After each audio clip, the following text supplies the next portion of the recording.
క్రీస్తునందు ప్రియమైన వాళ్ళారా, శుభాలు. ఎలా ఉన్నారు? బాగున్నారా? నిన్నటి దినము ఎలా గడిచింది? ప్రభువుకు మహిమకరంగా జీవించారా? జీవించినట్లయితే ఆయనకు స్తుతులు. లేని ఎడల ఆయన మనల్ని క్షమించునుగాక. నేటి దిన ధ్యానాంశము ప్రసంగి గ్రంథము 6వ అధ్యాయము 9వ వచనం. ప్రసంగి గ్రంథము 6వ అధ్యాయము 9వ వచనం. మనస్సు అడియాసలు కలిగి తిరుగులాడుట కన్నా ఎదుటనున్న దానిని అనుభవించుట మేలు. ఇదియు వ్యర్థమే, గాలికై ప్రయాసపడినట్టే. దేవుని వాక్యాన్ని మన వినికిడిలో దీవించి ఆశీర్వదించునుగాక. తృప్తి కలిగి ఉండుట అన్న అంశాన్ని భక్తుడు జ్ఞాపకం చేస్తున్నాడు. మనసు తృప్తి లేకపోతే ఆలోచనలు అడియాసల చేత వ్యర్థమైపోతాయి. మనస్సులో ఎప్పుడూ కూడా మన ముందు ఉన్నది మంది కాని దాని కొరకు మనము ప్రయాసపడుట దుఃఖానికే కారణం. మంది కాని దానికోసం ప్రయాసపడే విషయంలో ఎంతో సమయాన్ని, ఆరోగ్యాన్ని, ఆలోచనని వృధా చేస్తూ ఉంటాం. ఉన్న దాని విషయంలో సంతృప్తి కలిగి ఉంటే మనస్సు దేవుని వైపు పెట్టడానికి అవకాశం ఉంటుంది. పౌలు అదే అంటాడు, కలిమిలోను లేమిలోను ఏ విషయంలోనూ సంతృప్తి కలిగి ఉండ నేర్చుకొని ఉన్నాను అంటాడు. ఎందుకు అలా సంతృప్తి లేకపోతే మనసు అనవసరమైన వాటి మీద దృష్టి పెట్టి అవసరమైన వాటి మీద దృష్టి పెట్టనివ్వకుండా చేస్తుంది. అది చాలా ప్రమాదం.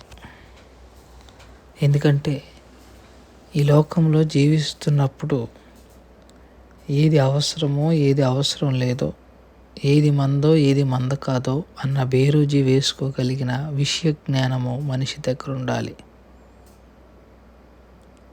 అది లేనప్పుడు మనిషి ఎంత ప్రయాసపడినా అవి అడియాసలే అవుతాయి తప్ప తీరవు. మనస్సులో మరింత వేదన పెట్టుకొని ఇంకా దేవునికి దూరం అవ్వే ప్రమాదం ఉంది. అందుకే నీ కళ్ళెదుట ఏదుందో అదే నీది. అలాగని నీ కళ్ళెదుట ఉన్నదంతా నీదే అని కాదు. అంటే నీ ముందు ఉన్నది నీకు వచ్చింది, నీ కలిగి ఉన్నదే నీది. దేవుడు ఎప్పుడు నీ కష్టార్జితాన్ని వ్యర్థం కానివ్వడు. అలాగని నీ ప్రతి ఆశను కూడా తీరుస్తాడని మాత్రం అనుకోవద్దు. ఈ మధ్య మనం ఒకటి నేర్చుకున్నాం, ఏది కావాలన్నా ఉపవాసం ఉండి ప్రార్థన చేస్తే దేవుడిస్తాడు అన్న ఒక తప్పుడు ఆలోచనని మనము డెవలప్ చేసుకున్నాం. ప్రత్యేకించి క్రైస్తవ్యులు. నువ్వు అడిగిందల్లా ఎందుకు ఇస్తాడు ఆయన? నువ్వు ఆశించిందల్లా ప్రార్థన చేస్తే ఎందుకు ఇస్తాడు? ఇవ్వడు కదా. నీకేది ప్రయోజనమో అది ఇస్తాడు, నీకేది అవసరమో అది ఇస్తాడు.